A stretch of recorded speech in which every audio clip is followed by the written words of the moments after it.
The envelope felt heavier than paper should.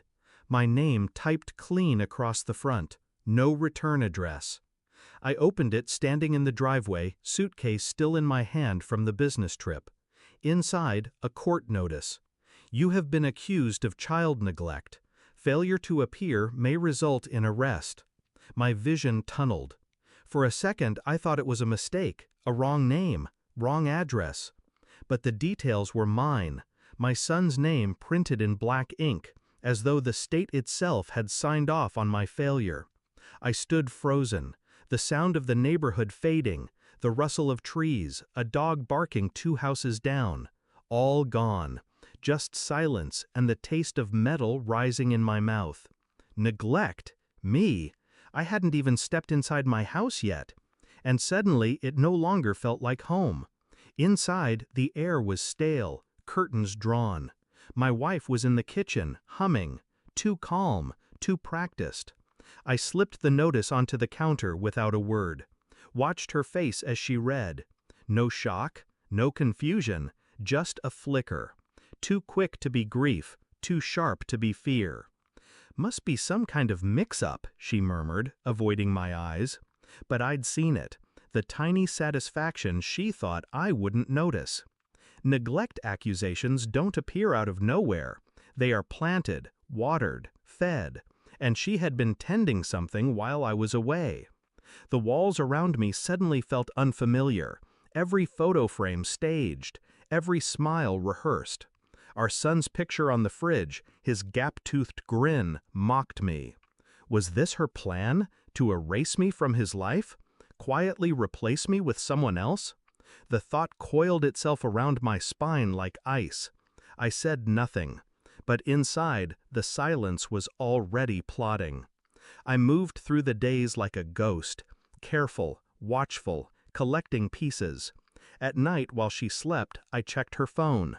Deleted calls, erased texts, a second number hidden under bank. At work, I requested school records. The notes were subtle but deliberate. Father absent at pickup. Child often waits with mother's friend. Absence, neglect, the seed she'd planted. I scheduled a meeting with the clerk at the courthouse.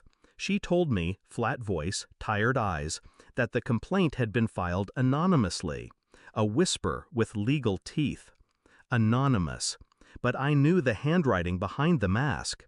Every smile she gave me was another knife hidden behind her back.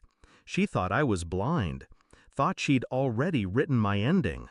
But endings are fragile, and I was patient, so I kept quiet, ate dinners, kissed my son goodnight, pretended nothing had changed. But in my chest the storm gathered, cold, electric, waiting for release. The truth arrived folded in a manila envelope, a private investigator's report, photographs, dates, places.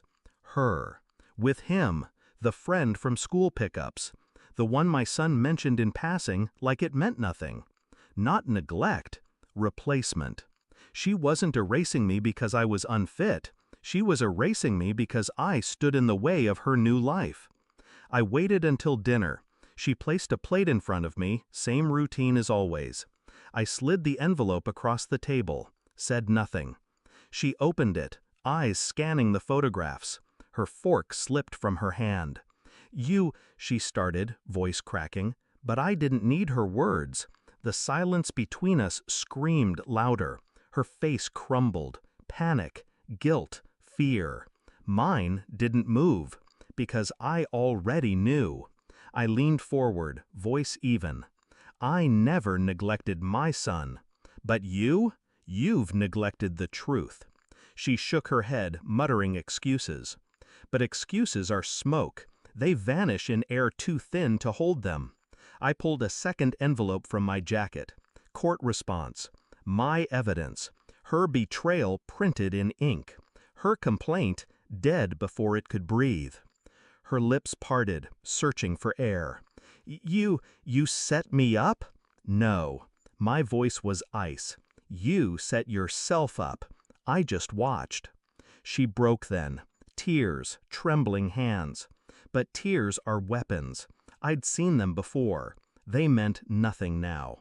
I stood, took my son's photo from the fridge, slid it into my pocket, left her sitting at the table with her failure spread in front of her like a corpse. The night outside was sharp, cold. I walked slowly, breathing it in. There was no rage left in me, no pleading, just clarity. She thought betrayal was power, but betrayal is a blade that cuts the hand that holds it. She would live with her collapse, with the weight of the silence I left behind. I had been accused, judged, replaced in her mind. But the truth was mine, and I had carved it out piece by piece. I looked at the photo in my hand, my son's grin frozen in time. He would never know the war fought in shadows for his name. He would only know that I never left. I slipped the picture back into my pocket, turned the key in my car, and drove away without looking back. Some battles are won not by fighting, but by refusing to bleed.